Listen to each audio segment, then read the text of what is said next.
Hey there, everyone. Good morning. Happy September 9th. It's Monday, and I'm coming to you raw, ugly, and no makeup. This is how you're going to get me today. Because when you are called from God to do a thing, sometimes He's going to take you all the way down to the ground and bring you back up.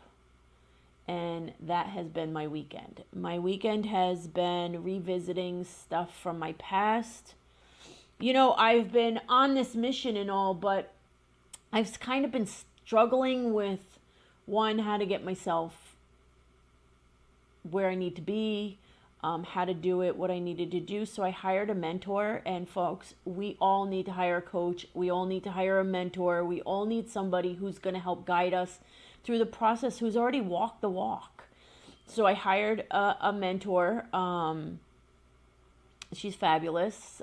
She's a psychologist, and she also is a lay minister. So she's working for God also, which is pretty amazing. And so I'm doing the work. And the work is that I had to revisit some stuff from, hang on a second, hold, please. I had to do some work here on me, like tons of worksheets, right? On me, and then also I needed to write these 2 important letters. And the 2 important letters were letters of apology to my children. And I put it off, and I put it off, and I knew I had to have it done by yesterday.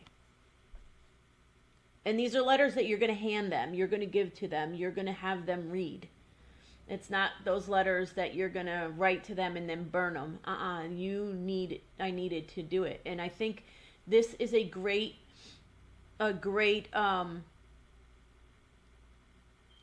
thing for all of us to do. All of us parents, even if you have small children, admitting where you screwed up and apologizing, to adult children like I have, admitting where you screwed up. And it was really hard for me. Not hard for me to want to help heal my children, but it was the shame, the guilt, the embarrassment, the having to dig up all the stuff. It was me. It was more of my ego than it was for anything else, but I knew it had to be done. So I went to church yesterday, and I just prayed in church, asking God to give me the wisdom, to give me the courage, to give me the just to do it, just give me the push. I spoke to my pastor, and I'm like, oh, today is the day that I have to do this. And I totally get it, because when we're not healed, how can I reach out and help you heal? I mean, I typically do, and I have. And I do it on a regular basis. But when I can be 100% whole, I don't bring any of my stuff in the game.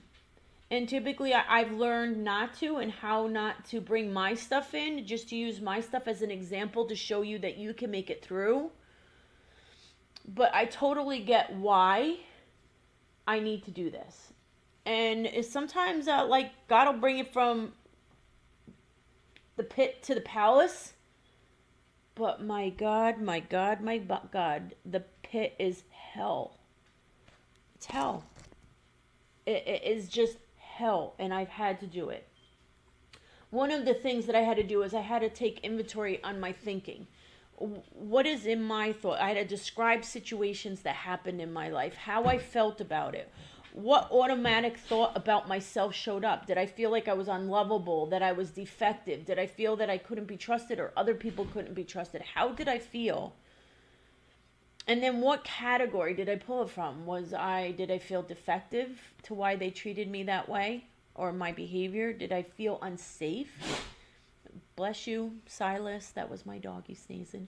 Or did I feel that I couldn't trust them, or couldn't trust myself? And then I had to find scripture that coincided with that.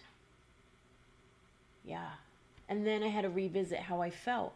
And it's amazing that once I read the scriptures, there's like always more than one scripture that can coincide with the way you're feeling at the moment in time. I did feel better. And it did make me less angry, less. And I thought I worked on these things, friends. You know, it's like, how much work can we have to do? We're going to do a lot of work. And it's constantly peeling back the layers of the onion.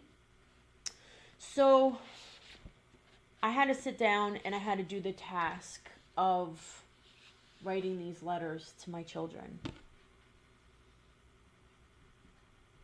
And friends, when my husband and I were going through a really rough patch in our marriage, my kids suffered from that. When my husband was not using medication and he wasn't in therapy, and when he was going through his depression and his breakdowns and all that we went through with that, and his own turmoil that he went through as a child, that he carried into the relationship as I carried in mine, and we all carry baggage, right? It's no perfect life out there. I allowed and him to speak and behave in ways that he probably shouldn't have. But that was fear-based on my life, because my dad would behave and say things, and my mom allowed it. And I was always fearful. So is it an excuse? Yeah. Is it fair to my kids? Absolutely not. Did it break them? Probably. And I know it did. I had to revisit those places. I had to revisit those places and really apologize and say, guys, I screwed up. I'm sorry. One of my sons always felt like he was never heard. Was that true? Yeah. I don't know if you parents have that child that talks and talks and talks and talks and talks and talks and talks and talks and talks and talks and talks, and you're like, I can't hear another minute, and you cut them off, or your other child needs more of your attention for some reason, and they get the attention where the other one doesn't. Yeah. So I had to go there. Some things that broke spirits of words that were used. Had to go there.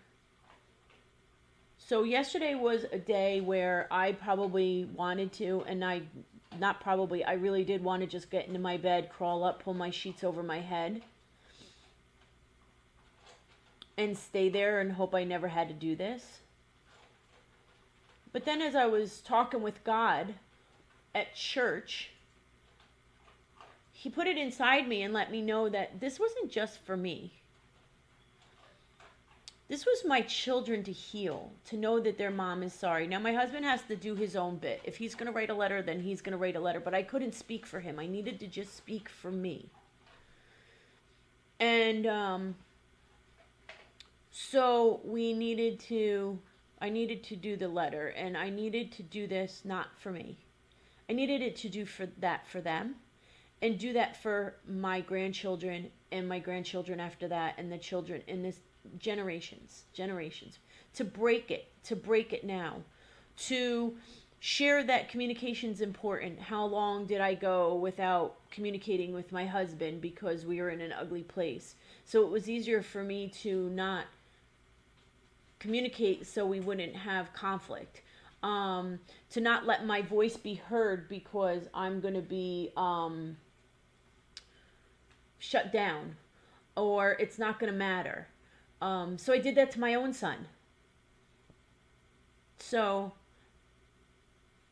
the reason I'm doing this live is, one, because I'm like, there are so many of us out there who really need to do this. And even if your child's 5 and you're tired and you have an infant and you are lashing out at the older one because they're being noisy, or because they're doing this, or because they're doing that, you have to apologize. Because in the end, we're telling them that they aren't worth that time to be heard. We're telling them that they don't matter. We're telling them that they're defective in some shape, way, or form, right? We're telling them that they aren't able to be loved. So now when they go into relationships, friendships, serious relationships, get married, they're going to take, sorry for my fingernails, they're really bad. I have to get my nails done. Anyway, sorry, I digress because this is a hard topic. So we instilled those things that were in us where we feel broken. Now we've instilled them in our children. And if you want your child to have a healthy relationship, if you want your child to have a healthy marriage, if you want your child to be a better parent than you were, these are places where we need to fix. These are places where we need to apologize. This is where we need to clear the air. This is where we need to say, I screwed up and I'm sorry. This is the places that we need to do it. And I'm praying and I'm asking God for guidance that my kids are 25 and 26 and I'm not too late on it. Because that crossed my mind too. Like, I probably should have done this before. But what was my saying before? My saying before was, well, there's no rule book. It is what it is. I'm trying to do the best I can. Stuff happens. There was a period of time when I was first diagnosed with rheumatoid arthritis and I was on a lot of meds. I was a beast.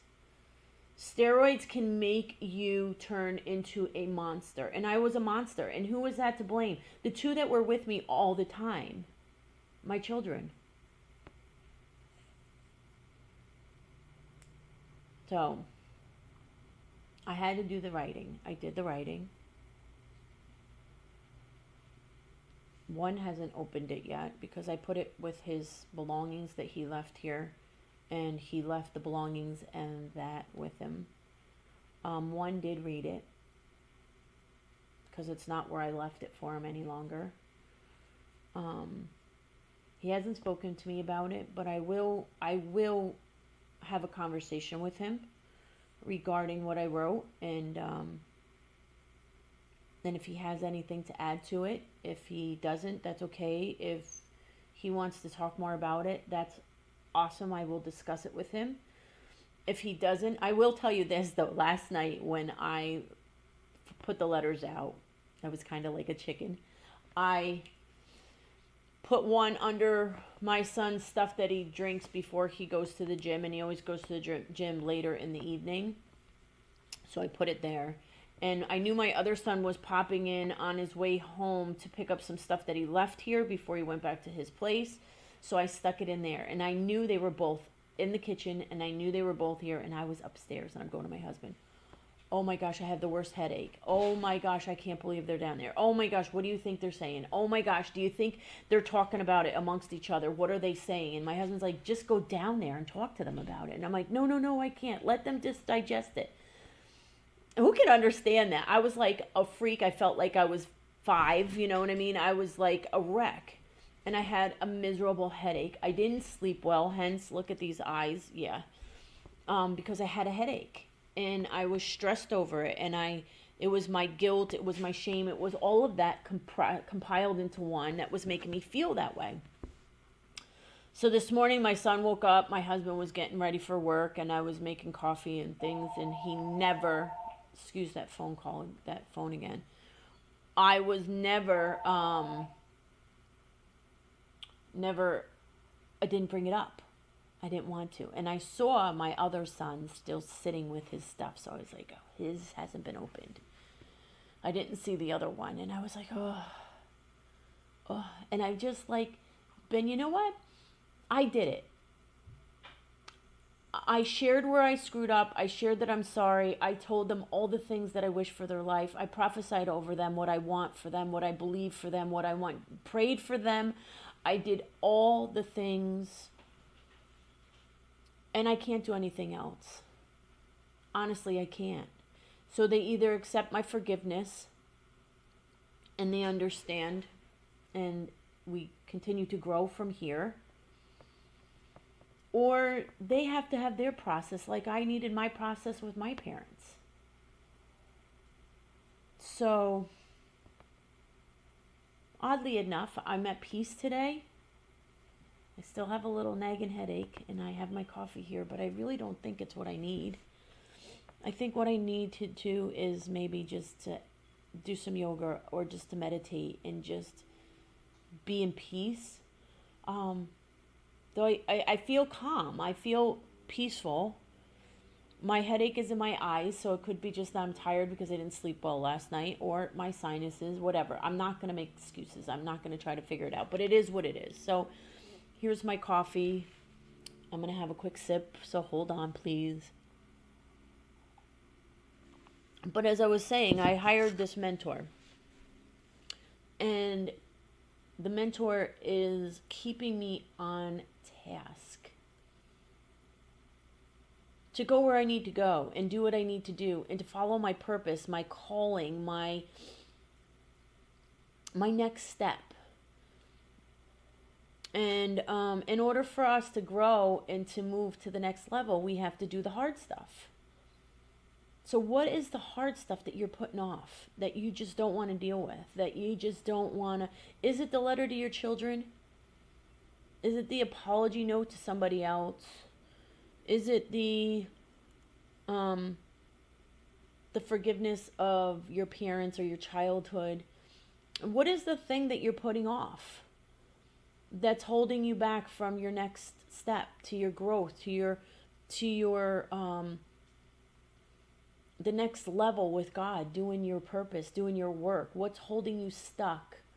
Are there things that you want to do and you're not moving? And what is it? And why is it? What is it that you have to do? So this is why I truly love having a mentor. Because not only am I getting my work done, I have that person to say, hey, how did you do? How did you make it through? And let me just share this with you.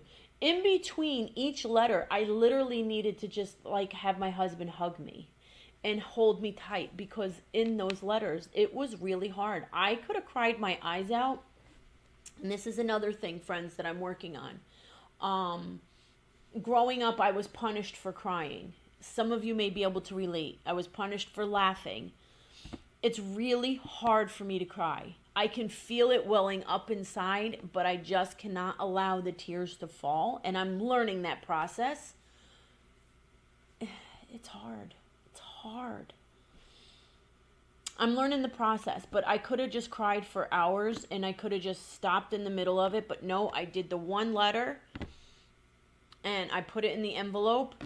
And then I just went and sat with my husband and I just said, can you just hug me, please? And he did. He held me. And he honestly said, I'm glad it's you and not me. I said, well, it probably wouldn't hurt if you did it, but I can't force him to do that. He needs to want to do it in his own right time. And look where I am today at 49 years old. My children are 25 and 26. And I'm just doing it now. Yeah. So it's in your own right time. When you only feel like you have to do it now. And maybe I was pushed sooner because of the work that I'm called to do and what I'm working towards. And let me share something with you, friends. When I was saying at church yesterday to my pastor that I had to do this, my mother was standing beside me. And my mom said, well, I'm glad you're doing it, because if I had to do it, I'd be there forever. And I didn't hear from her for the rest of the day. Because she knew that there's a boatload of stuff that she needs to apologize for. And she is just not ready. She may never be ready. She may never be sorry. She may never... she may be sorry in our inside, but never actually say the words. Like, I grew up in a household, we didn't hear I love you. It wasn't hugs all the time. There weren't hugs. And I vowed that would be different for my kids. I said I loved you all the time. I still, to this day, when I hang up with my kids or when they leave the house, I always say I love you. Before I go to bed, I always say I love you. I hug them. My one son isn't really a hugger. He's a leaner, so whatever works for him, but he knows. But does that always fill the gap for the other stuff?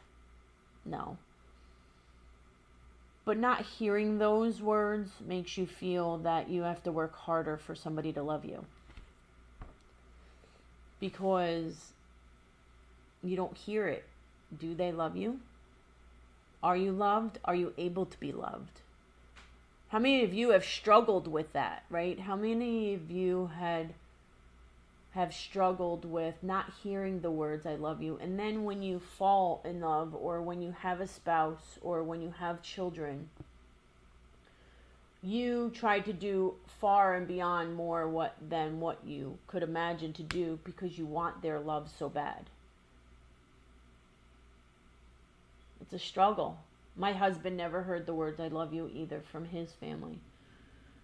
So in our relationship, it was a growth process. We needed to learn to use those words more. We needed to learn to communicate better. We needed to learn to do things on a whole different level, things that we weren't used to seeing in our own childhood. And learning as I'm going through this, I'm seeing where I messed up, and I'm seeing my son and his relationship. And don't get me wrong, I love her to bits and pieces. But I see things that what he's put up with and what their relationship has put up with that's a lot similar to ours. Is it right? No. Can they get through it? Yeah. You got to have the fight to do it. But, it's all a pattern. So, this weekend, I took the step to break the pattern. I took the step to say I'm sorry for where I messed up, things that I allowed to happen, things that I said, things that I've done, ways that I've behaved. And I took responsibility and ownership of them all. I didn't blame it on my illness. I didn't blame it on my struggle in my marriage. I didn't blame it. I did share that, those times were rough and it was not fair to me to behave the way I did to them. It wasn't their fault. So they shouldn't have been punished. They shouldn't have had to go through that. They shouldn't have. So, my friends, if you want freedom from guilt, shame, sadness, on situations with your children, make them whole again, heal them before it's too late, let them know that they're worth all the love in the world, that they can do all the things that they put their minds to, how proud you are of them. Build up their character that you tore down. I'm suggesting to do it. It's tough.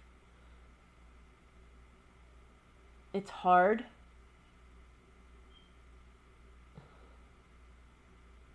But what's worse? Watching your child struggle with those feelings and just saying, I did my best. There was no rule books. This is how I was raised. It's all BS. I'm calling BS on it because we can change it. We can change it right now. You can have the conversation. You can write the letter. You can do both. Break the pattern. Don't break their spirit anymore. Let them know that you're sorry. Let them know that you screwed up. Let them know that you don't feel good about it. Fix it. So when they go into their new relationships, when they go into marriage, when they become parents, they remember that you screwed up, but they also remember that you apologized and you changed and you fixed yourself, and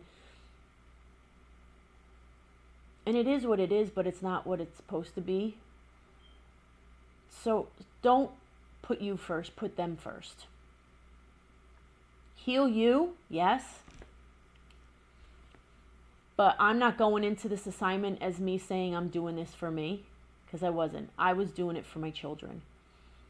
I was doing it for my children to have them find who they are again, to know that they're worthy of everything, to know that I love them. I love them beyond measure, but God loves them even more than me. That they can find peace in what I said and truth in what I said, and that can help them heal. That can build their character up. I have two really fantastic boys, artists in their own rights. My one son is a musician. My other son is a photographer and videographer. They do have day jobs, but those are their dream jobs. And I see how that holds them back because their confidence isn't there, or they get so close and they don't think they're good enough for the release of what they've done, of their work. And friends, I have to take responsibility for that, because that is some of the stuff that happened in my life, that I did the same thing because they saw me at the break of just cutting it and making it big and becoming a top chef on a TV show. I could have, but I held myself back. I fought it, right?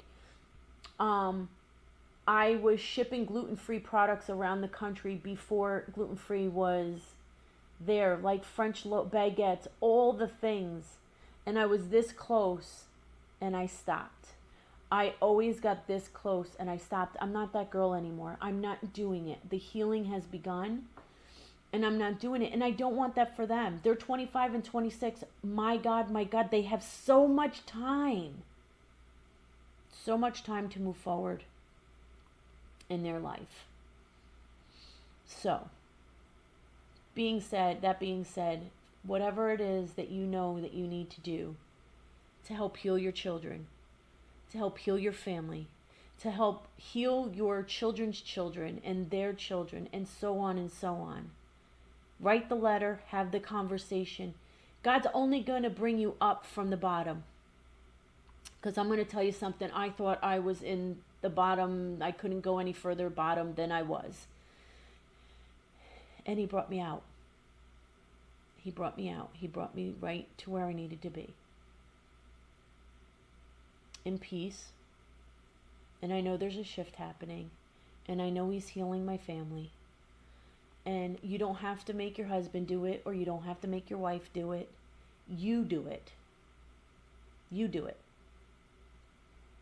Swallow your pride, put ego aside, and heal your family. Break the pattern. It's so important.